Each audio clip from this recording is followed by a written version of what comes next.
Latinoamérica Fantástica. Juntémonos a webinear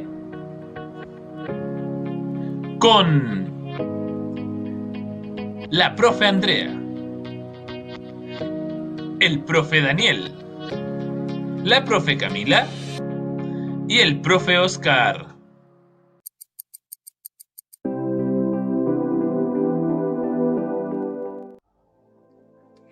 Bienvenidos y bienvenidas, queridos estudiantes, a esta segunda sesión de nuestro webinar Latinoamérica Fantástica. En esta ocasión, como ya habíamos adelantado en la sesión anterior, vamos a trabajar la continuidad de los parques. Un cuento de Julio Cortázar que nos llena de magia, nos llena de intriga, nos llena de dudas una y otra vez, no nos cansamos de leerlo. Y en para poder comenzar con este webinar, queríamos partir retomando un poco una pregunta que hicimos la vez anterior. ¿Se acuerdan que habíamos hablado del pacto de verosimilitud? En esta ocasión vamos a comenzar con una primera pregunta, que tiene que ver con esto. No sé quién de ustedes que está aquí presente, queridos webinaristas, Camila, Daniel y Oscar, quisiera responderme por primera vez en este webinar, ¿cuál fue el pacto de verosimilitud más importante que han realizado ustedes con alguna obra?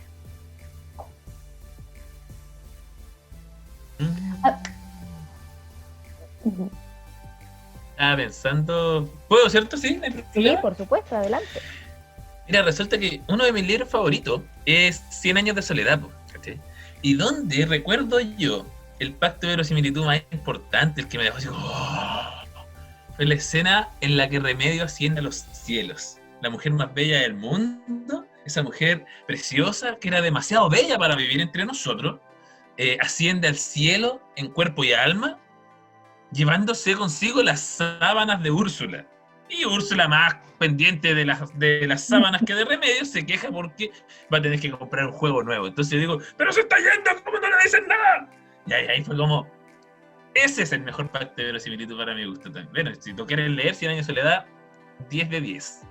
Buena selección. De Gabriel García Márquez, cabe decir. Excelente libro, un clásico. Daniel, usted caballero. Bien, acá en Brasil tenemos un gran clásico, una novela que se llama El Gran Sertón, Veredas. No le podría decir revelar el pacto que hice, porque ahí hay una ambigüedad de un personaje principal, ¿no?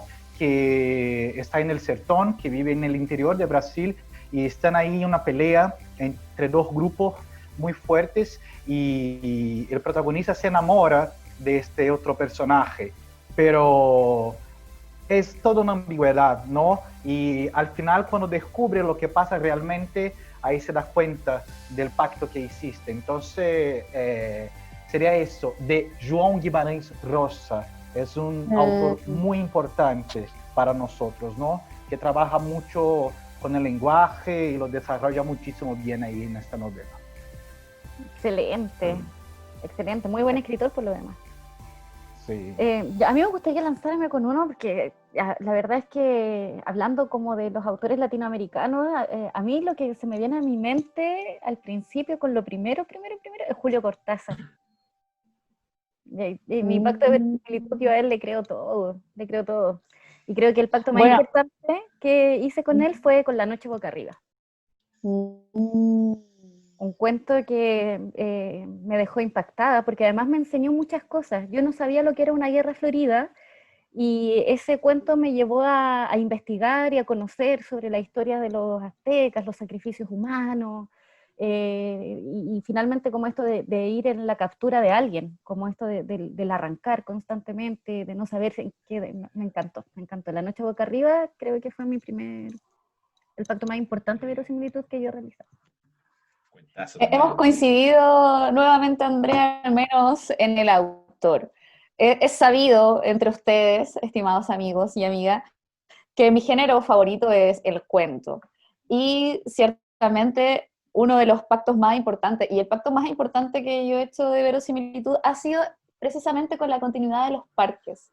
Y ocurre por una situación en particular, porque cuando tú tomas una novela, la comienzas a leer, tú sabes que estás en un espacio, en un tiempo determinado, sumergiéndote en unas páginas y estás aceptando lo que dicen las páginas, pero encontrarte con un cuento que hay otra persona que está haciendo lo mismo que tú dentro de esa obra, es como un mensaje, como que una se logra ver un poco reflejada ahí por este ejercicio del lector, que es un personaje muy, muy importante dentro de la obra. Entonces a mí con la continuidad de los parques al menos me ocurre eso, que encuentro que es un pacto de verosimilitud muy importante.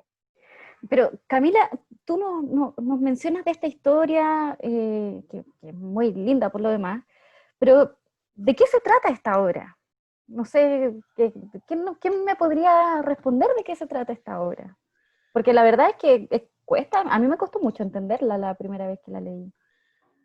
Bueno, como a todos en realidad, no creo que haya una persona que haya dicho, hoy leí la continuidad de los parques y la entendí completamente con todos sus elementos básicos, eso sin duda sería una mentira. Yo creo que ni el propio Cortázar lo podría hacer. Pero escuchemos qué dice Oscar, qué dice Dan. Claro, ¿de qué se trata esta obra? Es que esta obra a mí me, como dice la Cami, la Andrea, igual me voló la cabeza la primera vez que lo leí, fue un ciclo, fue como así, yo iba así, pero muy metido así, pero metido completamente concentrado en la trama, y de repente, y me tuve que volver, y empecé a leerlo de nuevo, 2 veces o 3. Y claro, o sea, la primera visión, la primera línea que yo vi fue bastante sencilla, pues. Un hombre leyendo una novela. Y el tipo se metió en la novela a tal punto que ya estaba pasando de todo, era increíble el rollo. ¿Cachai? Esa fue la primera lectura que tuve. Después de 3 veces para comprenderlo, la primera vez yo lo vi de esa manera. Y la verdad es que quedé un poquito corto, ¿no? Daniel. Y Dan, ¿sí? Sí, yo pienso como Oscar, que es un lector que se entrega mucho para la cosa, al punto de que las cosas empiezan a pasar con él. A veces pasa eso con nosotros, ¿no? Estamos leyendo algo y es tan fuerte para nosotros que a veces igual somos personajes de lo que leemos. Es interesante, ¿no? A mí me pasó que yo entendí que era la historia de unos amantes. Es que también es la historia de unos amantes. Lo que pasa es que quizás cuando hablamos de... ¿Cómo si tiene 2 hojas el cuento? Pero es que el problema ahí, Andrea, no tiene que ver con la cantidad, con la extensión. No, el cuento tiene que ver con cómo se cuenta el cuento. Y ojo, que un cuento no necesariamente tiene que ser solo y exclusivamente una historia. En realidad sí, una historia principal, pero con Cortázar, en este cuento que pertenece al libro final de juego, nos propone un juego donde tenemos una historia dentro de otra historia. No sé si ustedes han visto alguna vez una película que se llama Inception, El Origen, que hay un sueño adentro de otro sueño, un sueño dentro de otro sueño, y hay una especie de metasueños en esa película. Eso lo hizo mucho antes Cortázar, con la continuidad de los parques, donde tenemos una historia dentro de otra historia. Entonces, ahí son historias que se superponen y finalmente son ambas igual de importantes. No existe una sin la otra. Camila, entonces, más allá de la historia propiamente tal, de contar la historia propiamente tal, más importante entonces es cómo te cuentan la historia. Exacto, porque si nosotros decimos, ay, esta historia trata de 2 amantes o trata de un lector, en realidad no lo estamos haciendo con la pluma o con la entrega que se dedicó Cortázar a escribir este cuento. Si el acto de narrar es un arte. Recordemos que la literatura es un arte primero que todo. Entonces aquí tiene que ver con cómo te lo cuentan. Claro, porque si es que es la historia de un tipo leyendo, es fome. Claro. Claro. Oye, había una vez un tipo que estaba leyendo una novela, fin. ¿A quién le gustaría una historia así? ¿Cómo se entiende eso?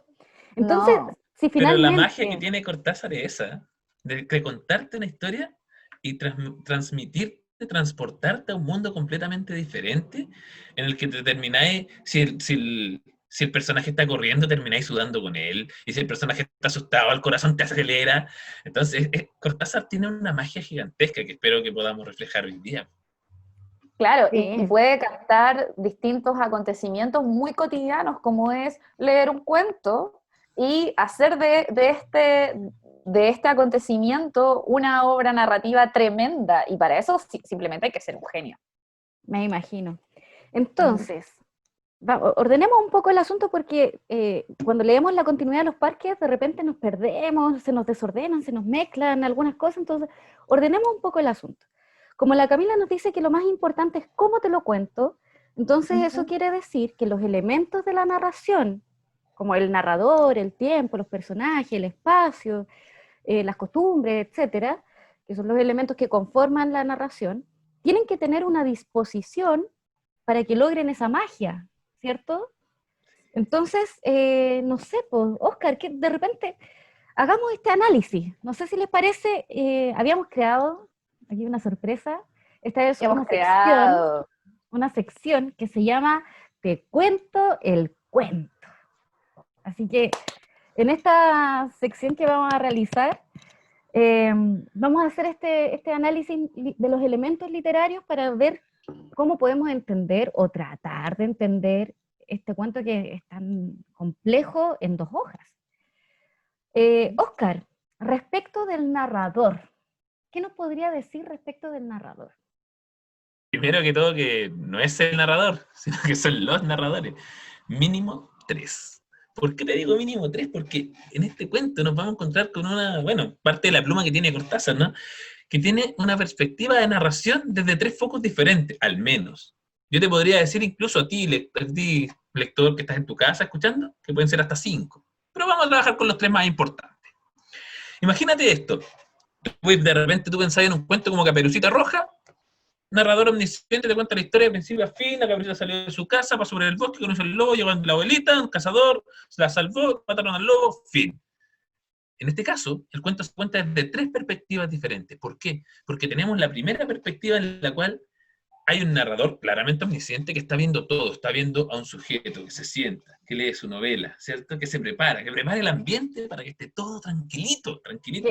¿Sabes lo que siente y lo que piensa el personaje? Además de eso, tenemos un segundo narrador. Y este segundo narrador es bien particular porque mientras que el lector comienza a leer, vamos sabiendo otra historia. ¿Se acuerdan la historia que yo les dije? ¿Se acuerdan la historia que les contó Andrea? Las 2 historias se van construyendo a partir de 2 narradores. De uno que cuenta en general desde afuera y el otro desde dentro de un relato.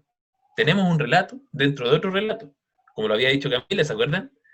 Pero en ese relato que está dentro también hay un narrador y además en algún momento hay un personaje en particular que siente que su sangre se le sube a la cabeza, que sus latidos de corazón cada vez se aceleran más. Y en ese momento, la mente de ese personaje empieza a pensar las palabras que alguna vez escuchó de su amante. Y se repiten en su cabeza. Y 3 narradores van configurando el relato de esta historia. ¿Se habían dado cuenta de eso, chiquillas? Yo la verdad no me había dado cuenta hasta nuestra reunión de pauta. Sí, la verdad es que es complejo ver eso, porque finalmente lo que nos está diciendo Oscar es que estos narradores podrían ser también personajes. Y se mezcla. Sí. Ahí hay una delgada línea. Porque respecto a los personajes tenemos a este señor hacendado que es dueño de un campo, que tiene un mayordomo, que le encanta leer, que le gusta y que tiene un lugar especial para leer, que es este lugar donde mira el parque y él se siente cómodo con sus cigarros y fuma y dice que se va metiendo en la lectura y como que se siente que se va desgajando cada vez que lee. Y después tenemos esta escena donde él es testigo de un hecho que son los amantes que están planeando el crimen. Y de una mujer recelosa, que dice hay una mujer recelosa, que lo acaricia al amante, el amante que viene medio magullado por haber caminado con una rama, se pegó un chicotazo en la cara, y que finalmente la amante, la mujer, como que tiene la intención de matar al otro, como al real, al pololo, no sé, al novio, como que... Y finalmente cumplen su crimen y todo el asunto, y este varón, se va a la mujer, ¿cierto? Y este varón va y quiere matar y busca y cumplen el plan que habían establecido para llegar a matar a este señor que estaba sentado en el sillón leyendo la obra. Entonces ahí también, no lo quiero decir todo, pero también ahí tenemos un personaje que a la vez está narrando, un personaje que está contando algo que no sabemos si se cumple o no, porque hay cosas que quedan inconclusas, pues. No sabemos qué pasó con la mujer, por ejemplo.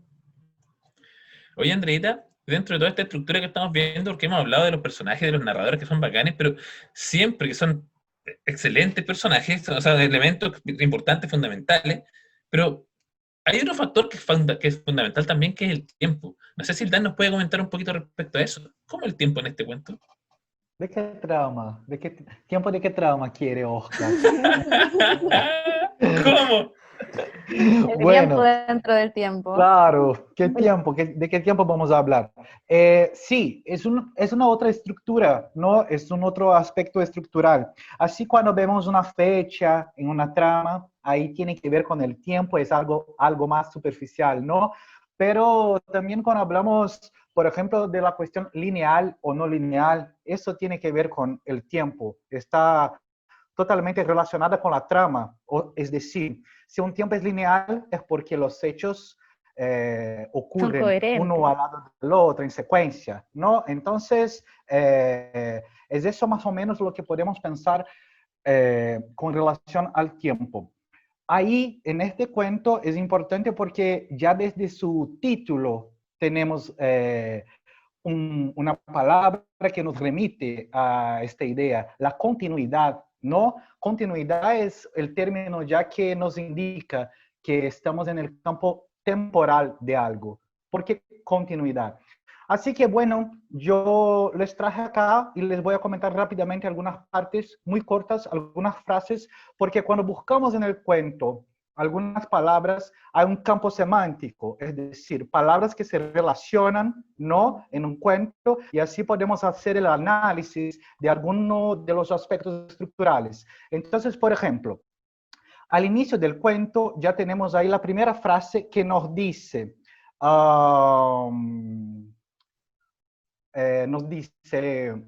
había empezado a leer la novela unos días antes, ¿no? Entonces ahí tenemos la indicación de un tiempo anterior, ¿no? Es decir, alguien está ahí sentado y unos días antes empezó a leer esta historia. Y después sigue, ¿no?, con una otra parte que nos dice lo siguiente. Un ratito. Esta tarde volvió a leer. Entonces, mira que hay un restablecimiento temporal ahí. Entonces, había leído esta novela y esta tarde volvió a leer. Ahí nos estamos ubicando, ¿no?, en este tiempo de esta trama. Esto es importante observar. En fin, después, gozaba del placer casi perverso de irse desgajando línea a línea de lo que lo rodeaba.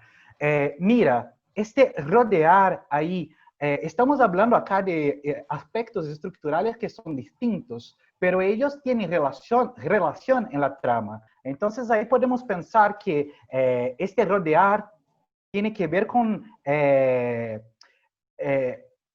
el tiempo que está pasando ahí, ¿no? Este rodear también tiene que ver con este elemento estructural de la trama, no solo con esas líneas que le están rodeando a este personaje. Es importante observar eso. En fin, después, testigo del último encuentro en la cabaña del monte. A principio tiene que ver con el momento de la historia que uno de los protagonistas lee este último encuentro. Hay que observar, es un término importante. Último encuentro, ¿de quién?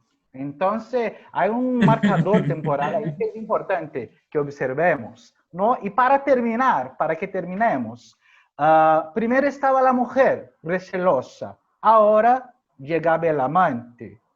Es un tiempo decisivo, ¿no? Cuando decimos, porque no nos dice primero entraba la mujer recelosa, después llegaba el amante, ¿no? Ahora llegaba el amante. Este tiempo entonces marca la continuidad, ¿no?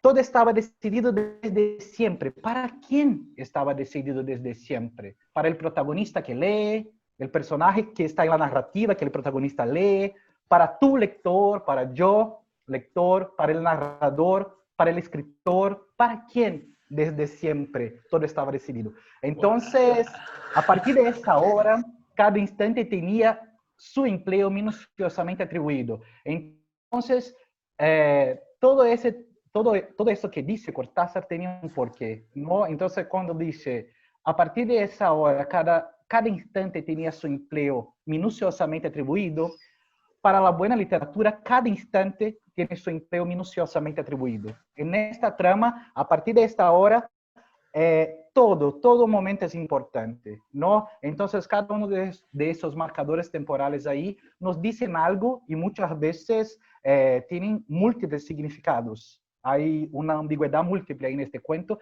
que hay que observar por este campo semántico temporal. Ahí nos ayuda a ubicarnos, ¿no? Y además tenemos otro elemento importante en el cuento, que tiene que ver y que muchas veces tiene que ver con el tiempo, porque decimos muchas veces en literatura cronotopo, ¿no? Que sería crono el tiempo, topo el espacio. Entonces, ahí en esta narrativa tenemos un espacio. ¿Y cómo se da este espacio, Camila, en este cuento?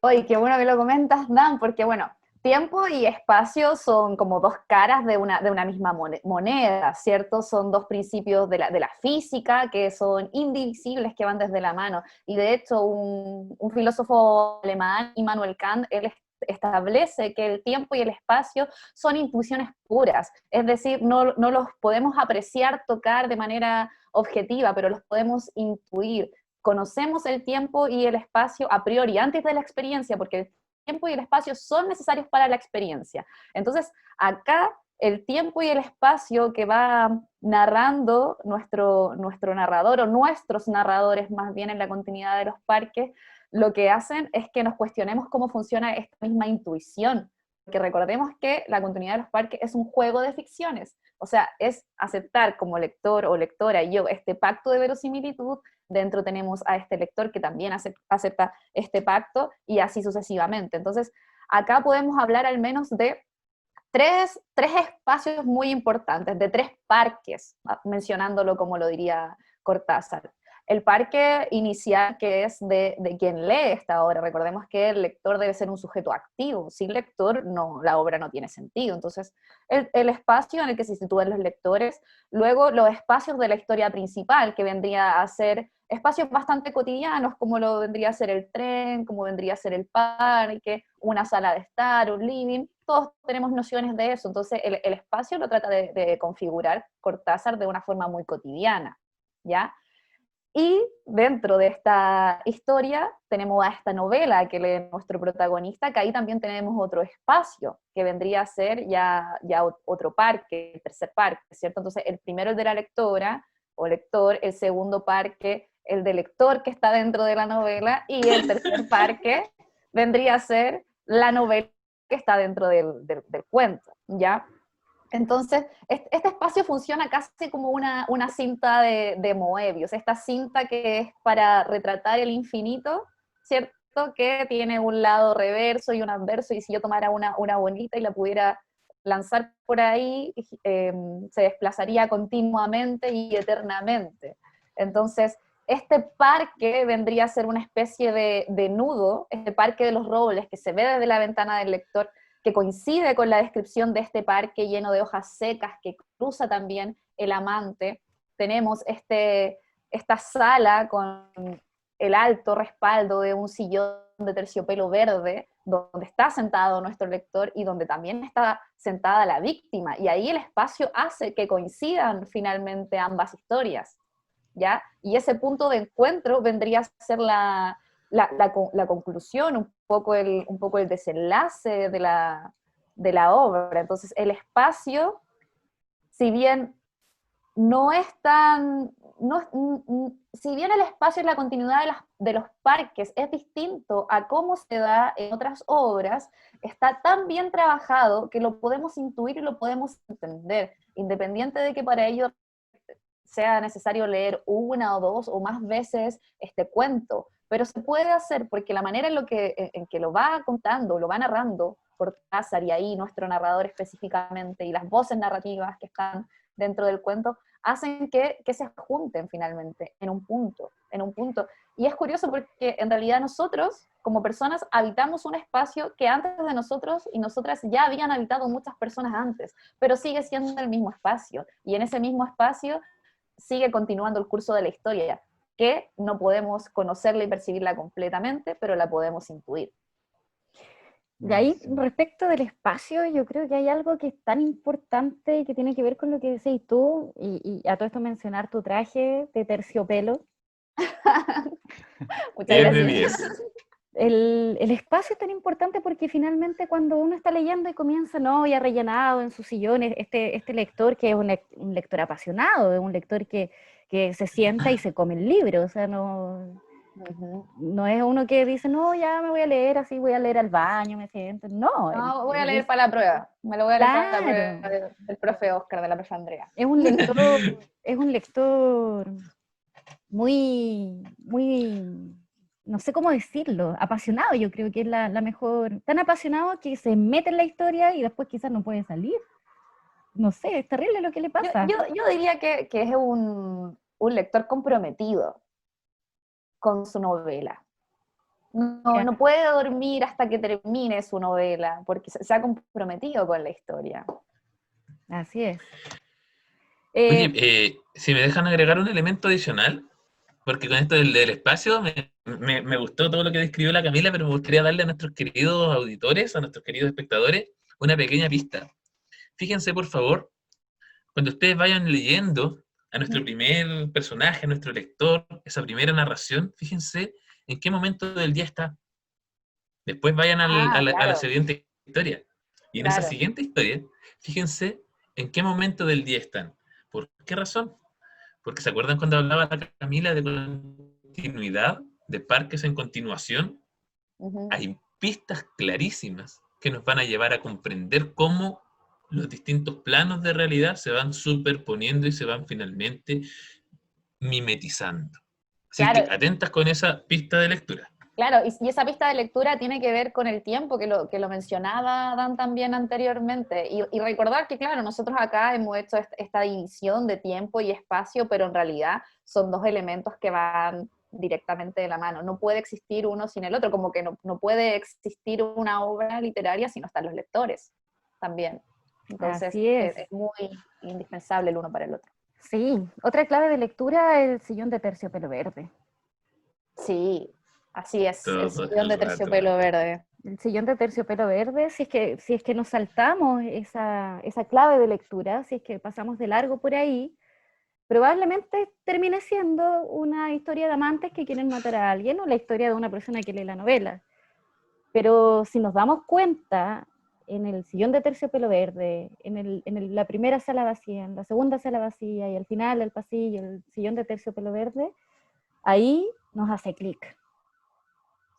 ¿Cierto? Sí, y también hace clic esto de cuando se empiezan a mencionar personajes en la segunda historia, en esta historia secundaria, cuando dice, el mayordomo no debía estar y no estaba. Eso también es muy importante porque empiezan a coincidir palabras de tiempo, de espacio, de personajes de la historia secundaria con los de la historia primaria. Y ahí entre esos elementos también está efectivamente el sillón de terciopelo verde. Así es. Qué bonito. Bueno, antes de pasar a nuestra siguiente sección, que queremos reflexionar un poco sobre esto. Así que vamos a dar unos breves minutos para pensar en estos elementos de análisis, ¿ya? Bueno, entonces después de haber pensado un poco y reflexionado y analizado estos elementos de la narración, no nos podemos quedar sin hacernos algunas preguntas claves para poder interpretar este texto finalmente, que yo creo que son preguntas importantísimas. Y aquí un pequeño desafío para este set de 4 webinaristas, un desafío en 30 segundos, a ver si podemos responder estas preguntas en 30 segundos. Primera pregunta, ¿cuántas narraciones hay? Yo dije que habían 3 narradores, me inclino por 3 narraciones. Sí, yo estoy en lo básico, 2. Yo creo que vas con 2. 2 narraciones. No, yo también me quedo con 3. Pero me quedo con 3 porque es Cortázar, porque él siempre admite la posibilidad de que el narratario pueda tomar distintas interpretaciones y complementar la historia de otra forma. Por eso, porque es Cortázar, yo diría que siempre hay que considerar una más. Sí, sí. De repente, de repente, es Cortázar. Sí. Muy bien. Otra pregunta. ¿Cuántos son los personajes? A ver. Podríamos decir que son 1, si decimos el mayordomo, 2. Yo creo que personajes importantes en esta historia hay 4. 2. 2. Solo 2. 4. ¿Importante, dices tú? Yo creo que Me anoto con la Andrea. Yo voy también por 4. 4 personajes importantes. Y podríamos decir 6 o 7 en total. Pero con 4 importantes me quedo. Falta la Camilita. Camilita no está jugando. Sí, Haga su apuesta, Camila, su apuesta. Estaba cuadrando. Estaba sacando cuentas, perdón. Ya. Yo digo que hay. A ver, hay 2 personajes secundarios. El de la primera historia, el personaje secundario sería el mayordomo, que también aparece en la segunda historia. ¿Ya? 2 personajes secundarios. Personaje principal de la primera historia, el lector. Que el lector también aparece otro lector dentro de la segunda historia. Entonces ahí ya van 4. ¿Estás segura que otro? Yo creo que ¿No será el mismo? pueden haber ciertas coincidencias, pero sin duda ahí se entiende que hay una historia ya dentro de otra historia. Entonces, independiente si coinciden o no, igual el trato que ya hay dentro de la otra historia del primer lector, aunque fuera el mismo, ya es otro. Como lo decía Dan el otro día, que si pasábamos un hecho de la realidad a un cuento, ya ahí serían personajes. Entonces ahí el lector, dentro de la primera historia, es un personaje principal, pero ya dentro de la segunda historia ya no es principal, ahí sería secundario, ¿ya? Entonces voy en 4, no me van a perder la cuenta. Y aparte, los amantes, que son 2, entonces yo diría que hay 6. Pero yo diría que el amante, el lector, son los mismos. Yo no diría nada más porque si no los niños van a saber de qué se trata la historia y no lo van a querer leer, así que dejémosle esa interrogante a los chiquillos para que a ver si lo pueden dejamos la encontrar. duda a ustedes estudiantes, saber cuántos personajes hay. ¿No? Vamos a ver si lo logran. Y podríamos ser muy maldadosos y poner esta pregunta en prueba. ¿Cuántos personajes hay? Y podemos todas nuestras opciones. ¡Wow! Ya me gusta, me parece bien. Para que se masacre. Con cariño. Yo creo que hay otra pregunta, porque no sé si a ustedes les pasa que cuando están leyendo el libro y llegan a esa parte del terciopelo verde, como que se erizan los pelos un poco. La pregunta es, ¿está el lector en peligro? Siempre. Siempre es un peligro leer, ¿no? Sí. Toda la razón. Por supuesto. El lector siempre, toda la razón. Sí. Por algo antes a las mujeres les prohibían la entrada a la biblioteca también. Una mujer que leyera era bastante peligrosa para la sociedad. Pero claro que sí, leer es peligroso. Bueno, así fue como lapidaron a Hipatia de Alejandría. Oye, una cita del más grande poeta brasileño, Drummond: la literatura destruyó tus mejores horas de amor, solo para ubicarnos ahí, ¿no? Entonces, la lectura es un problema a veces. A lo mejor te quitó el amor, pero te entregó un montón de otras cosas que vamos a ir descubriendo. Toda la razón por ahí. Sí. Bueno, acá yo creo que el lector sí está en peligro. Bueno, le dejamos también esa pregunta. ¿Ustedes estudiantes, ustedes creen que está en peligro o no? ¿O ustedes se pueden sentir en peligro también, usted como lector? Lo invito a sentarse en el sillón a leer la historia. ¡Oh, qué buen ejercicio! Andrea, yo quiero solo retomar una cuestión muy breve que Camila has dicho de esta forma del infinito, ¿no? Que creo que es una forma estupenda para este cuento, porque me acuerdo de Grande Sertão Veredas, de João Guimarães Rosa, que se acaba con esta forma, ¿no? Está en la última página y que ahí para este cuento tiene todo que ver con todos esos elementos. Igual estos elementos están en este camino de va y viene. No sabemos, eso es importante, ¿no? Entonces la duda creo que es lo más importante para la lectura. Y es buena la duda, ¿no? Es importante la duda. Es infinita, porque cada vez que tomamos un libro, un cuento, sobre todo de Cortázar, no nos podemos quedar con una sola lectura. Perfecto. Sería injusto. Sí, hay que leerlo infinitas veces.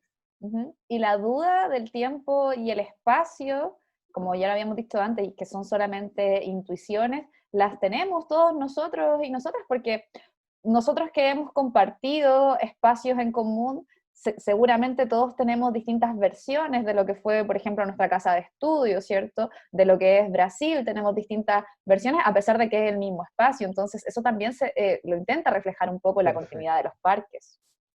Y por eso la discusión de los personajes y narradores, ¿cuántos son? Es eso, ¿no? Creo que esta forma, Camila, es esto buenísimo, me gusta. Maravilloso. Otra pregunta. Aquí yo creo que también es una pregunta clave. Finalmente, ¿a quién matan? ¿Matan a alguien? ¿Y a quién matan? Sí. ¿Al lector? ¿Pero lo matan? No sé. ¿O no lo matan? Es posible. No te lo vamos a decir. No te lo vamos a decir. Tienes que descubrirlo tú mientras estás leyendo la obra. Claro, pero ahí podríamos dar una pista un poco, porque como decía Andrea, que Cortázar siempre nos obliga de alguna manera, más que obligarnos, así como hay que hacerlo, sino que nos incentiva a que aprendamos un poco más.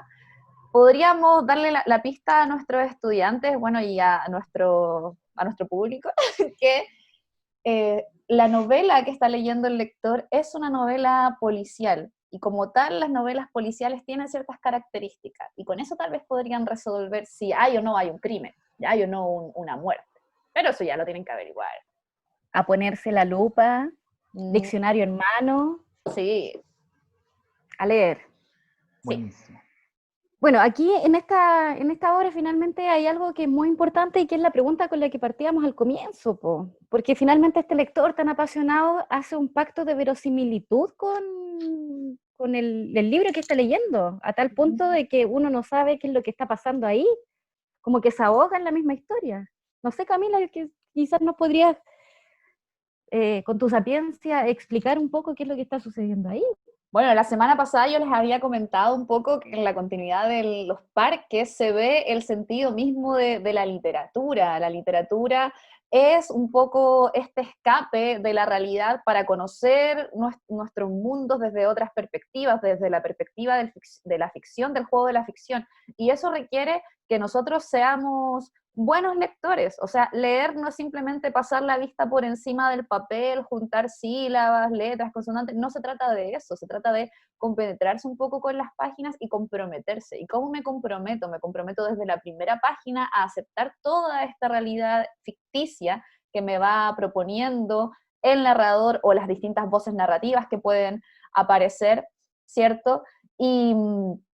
Y tratar de ir resolviendo el enigma que me va poniendo cada novela o me va poniendo cada cuento. Entonces, acá Cortázar lo que trata de reflejar es cómo se debiese leer en realidad un poco una novela o un cuento. O sea, esto es de aceptar completamente que uno en realidad cuando lee una novela o un cuento en el que queda completamente pasmado o atrapado por el pacto de verosimilitud, como todos los ejemplos que dimos anteriormente cada uno de nosotros y nosotras, cuando uno hace eso, ciertamente queda atrapado en las páginas.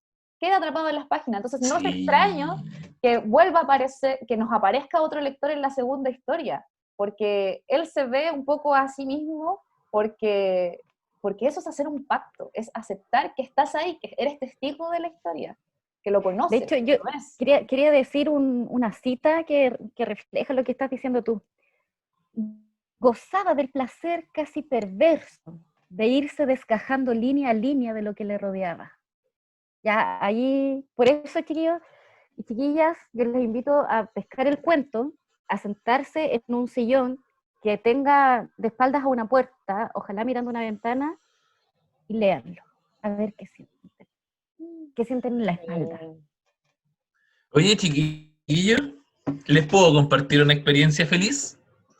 Sí, Resulta feliz, que, feliz, feliz. resulta que yo pesqué el trabajo de la semana pasada, se lo mostré a algunos de mis estudiantes, y grande fue mi sorpresa cuando de pronto encontré en mi correo electrónico una respuesta de una niña que había leído y nos dejó una pregunta. Esta niña Anita, que es estudiante de segundo medio, y nos deja, luego de darnos un par de felicitaciones, que no vamos a leer para mantener luego a raya, digamos, nos deja una pregunta a ver si podemos ayudar a contestársela.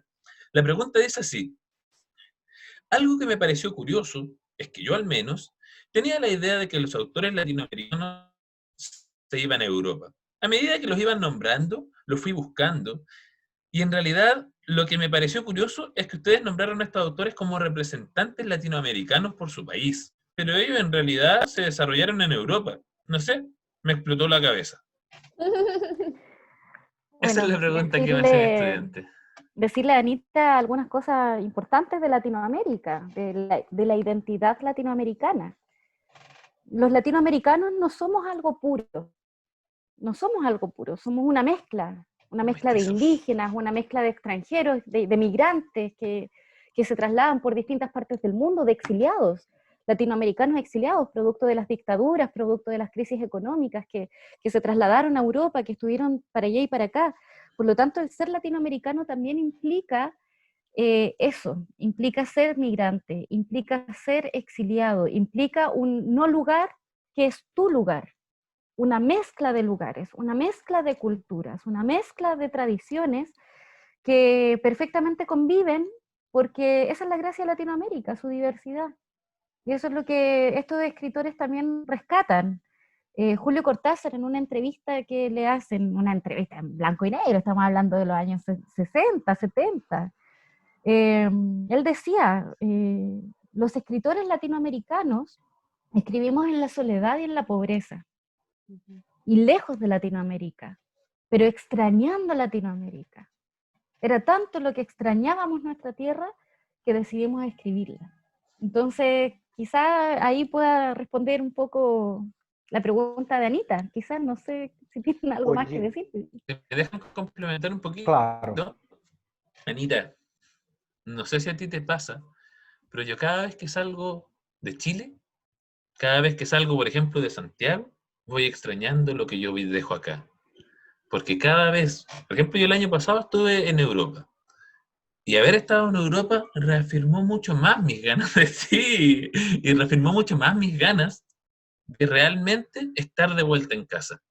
Porque las raíces no se determinan de donde tú vives, sino de donde se han forjado. Y esas raíces, por más que las queramos, por más que se quieran mover o que se quieran cambiar, habitualmente están allí. Por eso hablamos de la escritura latinoamericana, porque muchos tuvieron que salir con el corazón en la mano por la situación del país y al mismo tiempo, porque ya no iban a ver a sus seres queridos, pero nunca dejaron de ser latinoamericanos. Un paréntesis para que sepan por qué Oscar habla de Europa, de viajar a Europa. Estamos hablando con un campeón latinoamericano de Magic. Estamos hablando con cualquier persona. No es necesario, no es Estudiantes que necesario. jueguen Magic, aquí están maestro. Oye, Por eso se fue a Europa. buenísima la pregunta de tu estudiante y que haya más preguntas, ¿no? Si los estudiantes preguntarles algo o preguntarnos algo. Y importante esta pregunta porque, por ejemplo, imagínense que la próxima escritora tiene otro movimiento, nació en Europa, pero es brasileña. Entonces, mira. Antes de Un adelanto. al adelanto, a mí me gustaría complementar un poco lo que dijo Andrea y lo que dice Oscar respecto a la literatura latinoamericana, pero específicamente al caso de Julio Cortázar. Si bien Julio Cortázar escribió gran parte de su producción literaria en Europa, él igual se crió en Argentina, era hijo de un padre, de una madre argentina, y él también trabajó como profesor en la Argentina, en una escuela básica, luego en una universidad. Entonces su contexto de producción implicó en realidad relacionarse con distintas partes de la Argentina, ¿cierto? Entonces la llevaba siempre en el corazón, y él dice, aunque él no se considera a sí mismo un exiliado, él se fue porque no le gustó el gobierno de turno, ¿cierto? Por el primer gobierno de Perón, y luego él siempre volvía cuando quería porque siempre tenía esa nostalgia, esa extrañeza.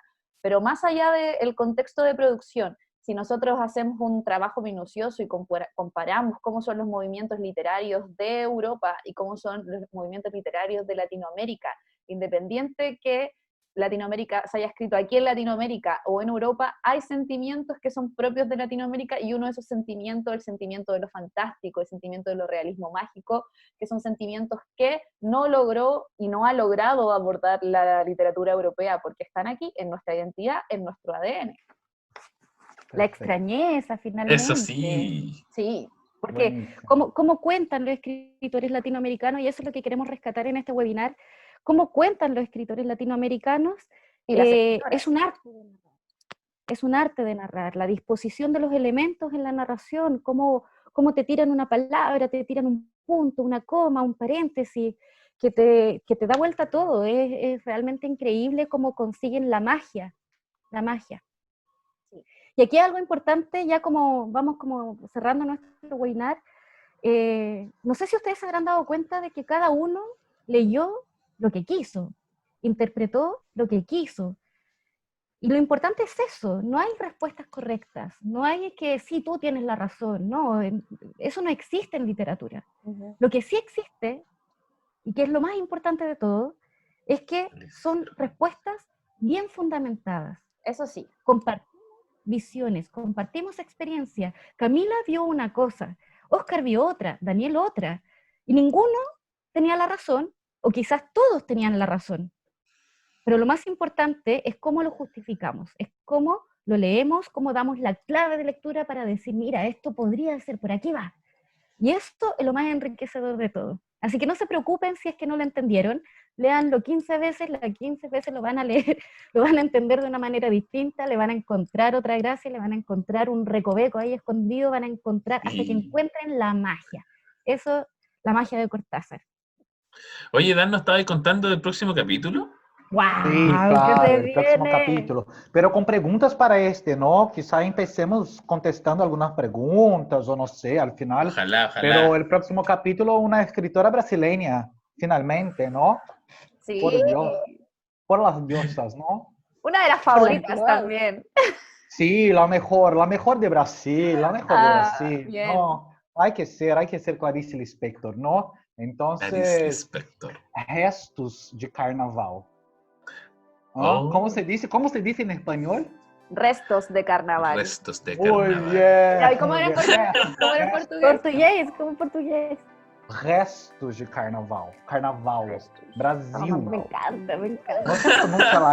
No se pronuncia la L. Carnaval. Carnaval. No, carnaval. Amor eterno. Al portugués.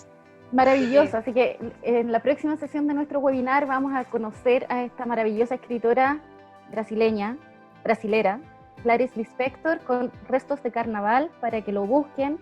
Está un poco difícil encontrarlo en la red, así que hay que ser bien minucioso en la búsqueda, pero es un cuento cortito y realmente es digno de leer. Yo creo que el que lo lee y no llora, es que esa persona no tiene sentimiento. Es cuentazo. Recomendado 100%. Léanlo para que la próxima semana también puedan... Así es. Así que ya pues, hemos llegado al final de nuestra segunda sesión maravillosa. La primera ha tenido una muy buena acogida, así que esperamos ser trending topic de nuevo.